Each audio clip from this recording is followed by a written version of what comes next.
नमस्कार साथियों, स्वागत है एक बार फिर आपका। हम अध्याय 2 का अध्ययन कर रहे हैं बहुपद, और जिसके अंदर हमने पिछले वीडियो में बहुपदों के लिए विभाजन एल्गोरिथम की मदद से एक त्रिघात बहुपद के शून्य ज्ञात करना सीखे थे। साथ ही हमने यह भी सीखा था कि किस प्रकार से हम बहुपद में दूसरे बहुपद का भाग लगाते हैं। आज हम एक सरल उदाहरण, जो कि हमारी बुक का उदाहरण नंबर 6 है, उसको हल करके इस टॉपिक को और अच्छे से समझने का प्रयास करेंगे। जैसा कि हमें दिया हुआ है कि बहुपद 2x² + 3x + 1 को x + 2 से भाग दीजिए। तो हमने यहाँ पर लिखा है, जिस बहुपद में हमें भाग देना है 2x² + 3x + 1, इसको हमें भाग लगाना है x + 2 से। तो सबसे पहले हमें देखना है इसका पहला पद, और जिससे भाग दे रहे हैं हम भाजक, उसका पहला पद।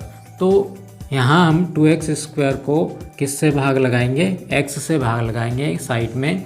जब 2x² को x से भाग लगाएंगे तो ये कैंसिल हुआ। हमारे पास कितना बचा? इसका आंसर 2x। अर्थात हमारा जो भागफल का पहला पद हमें प्राप्त होगा वो कितना प्राप्त होगा? 2x। इस 2x से इस x + 2 के अंदर हमें गुणा करवाना है। तो x + 2 में अगर हम 2x से गुणा करवाते हैं तो हमें प्राप्त होगा 2x² + 2 × 2 4x। जो पद हमें प्राप्त हुआ है, इन दोनों पदों को आप जिसमें भाग लगा रहे हैं उसके नीचे लिख दीजिए। 2x² + x वाले पद के नीचे x वाला पद हमने लिख दिया। उसके बाद क्या करना है? उसके बाद हमें इसको घटाना है। तो घटाने के लिए यहाँ पर इसका कोई चिन्ह नहीं है, अर्थात प्लस चिन्ह है। इसका चिन्ह परिवर्तित करेंगे हम तो नया चिन्ह माइनस आएगा, और इसका भी प्लस चिन्ह है तो इसका भी नया चिन्ह कितना प्राप्त होगा? हमें माइनस प्राप्त होगा। अब 2x² में से 2x² को आप घटा लीजिए तो हमें इसका उत्तर 0 मिलेगा। और यहाँ पर आपके प्लस के 3x है और 4x वो माइनस के हैं।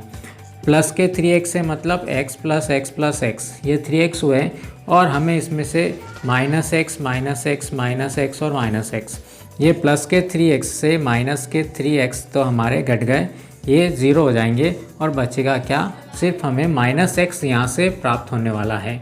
और अगला जो पद बचा हुआ है +1, उसको आप नीचे ऐसा का ऐसा लिख लीजिए। तो हमारी ये पहली स्टेप इसकी कंप्लीट हो गई है। अब इसका पहला पद, अब हमें -x + 1 में x + 2 से भाग देना है। तो इसका पहला पद हमें प्राप्त हुआ -x, और x + 2 का जो पहला पद है वो हमारे पास में x है। -x को x से हम भाग लगाएंगे तो हमें प्राप्त होगा -1। यानी कि हमारे पास जो भागफल का जो अगला पद है वो प्राप्त होगा कितना? -1 हमें प्राप्त होने वाला है। तो -1 से फिर हम गुणा करवाएंगे। किसके अंदर गुणा करवाएंगे? -1 से इस x + 2 के अंदर। -1 से x के अंदर गुणा करवाएंगे तो हमें मिलेगा कितना? -x, और प्लस माइनस -1 के अंदर 2 से गुणा करवाया तो हमें मिला 2।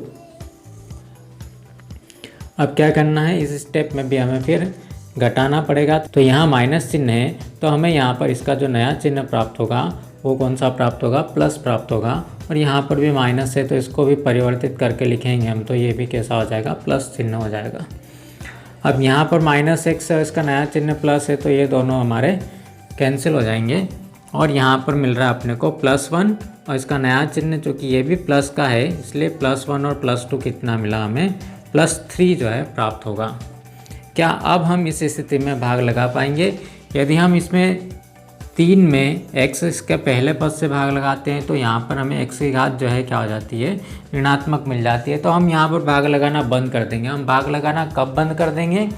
कि या तो शेषफल 0 हो जाए, ठीक है, हमारे पास भाग लगाने की कुछ बचे ना, शेषफल 0 हो जाए, या फिर जो पद हमारा यहाँ लिखा हुआ है इसकी घात जिससे हम भाग दे रहे हैं भाजक की घात से अगर कम हो जाती है। इसकी घात कितनी है? 1 है, और यहाँ पर हम देखते हैं इसकी घात कितनी है। ये अचर बहुपद है, और अचर बहुपद की घात कितनी होती है? 0 होती है। तो जब ये वाली घात कौन सी, जिसमें हमें भाग देना है, उसकी घात भाजक की घात से यदि कम हो जाती है तब हम भाग देना बंद कर देंगे। उस स्थिति में हम लिखेंगे कि ये जो मान हमें प्राप्त हुआ है वो हमारा भागफल है, और यहाँ जो नीचे बच रहा है हमारे पास में ये भी एक तरीके से देखा जाए तो बहुपद ही है, तो ये हमें प्राप्त होगा शेषफल। अब हम बात करें विभाजन एल्गोरिथम की सत्यता की जांच की, तो विभाजन एल्गोरिथम क्या कहता है? विभाजन एल्गोरिथम ये बोलता है कि यदि भाज्य बराबर भाजक गुणित भागफल धन शेषफल होता है, भाजक गुणित भागफल धन शेषफल के बराबर होता है, तो हमारा जो भाज्य है वो हमारा बहुपद है। यहाँ पर हम इसको लिख देते हैं px। px का मतलब यही 2x² + 3x + 1, जिससे हमने इसमें भाग लगाया वो भाजक था हमारा x + 2 था, इसे हम क्या बोलेंगे? भाजक बोलेंगे। और ये हमें प्राप्त हुआ भागफल, इसकी जगह हम लिख देते हैं 2x - 1 और शेषफल हमें कितना मिला? 3 प्राप्त हुआ। अब इसका हम गुणा करवा के देखते हैं। गुणा करवाते समय हम क्या करेंगे? इस x का गुणा पूरे इस कोष्टक के अंदर होगा, तो x का गुणा करवाएंगे हम 2x - 1 से। कॉमन लेने की उल्टी प्रोसेस है। और इस 2 का गुणा भी पूरे कोष्टक के अंदर होगा, तो यहाँ चिन्ह कौन सा है? प्लस का चिन्ह है। 2 का गुणा हम अंदर करवाएंगे तो हमें मिलेगा 2x - 1 और +3 हमारा इसके साथ ऊपर वाली स्टेप से आ रहा है। यहाँ पर अब क्या होगा? इस x का गुणा इस 2x में भी होगा और इस -1 के अंदर भी होगा, तो x का गुणा 2x में करवाएंगे तो हमें मिलेगा 2x²। और यहाँ पर कोई चिन्ह नहीं है, इसका मतलब प्लस, और ये कितना चिन्ह है? माइनस है, तो प्लस माइनस -x हमें मिल गया। अब इस 2 का गुणा इस 2x में भी होगा और इस -1 में भी होगा, तो +2 × 2 कितना हो गया? 4x हो गया। पहले चिन्ह का गुणा करवाइए, प्लस माइनस माइनस, और 2 का गुणा 1 में हुआ तो -2 हमें यहाँ पर प्राप्त हुआ +3। अब देख लीजिए आप यहाँ पर x का 2 वाला पद, सबसे पहले 2x² -x और +4x। यहाँ प्लस वाला बड़ा है, 4x में से 1x हम कम करेंगे तो हमें मिलेगा प्लस का 3x, और -2 और +3, इसमें +3 बड़ा है, 3 में से हम 2 को कम करेंगे तो हमें मिलेगा +1, जो कि किसके बराबर है?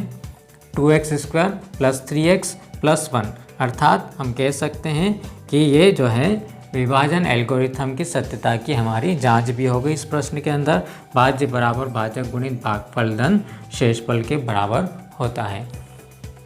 मिलते हैं अगले वीडियो में हम अगले उदाहरण के साथ में। यदि आपको वीडियो पसंद आया हो तो इसे लाइक कीजिए, शेयर कीजिए, और चैनल को यदि आपने अभी तक सब्सक्राइब नहीं किया है तो सब्सक्राइब बटन पर ज़रूर क्लिक कर चैनल को सब्सक्राइब कीजिए। धन्यवाद।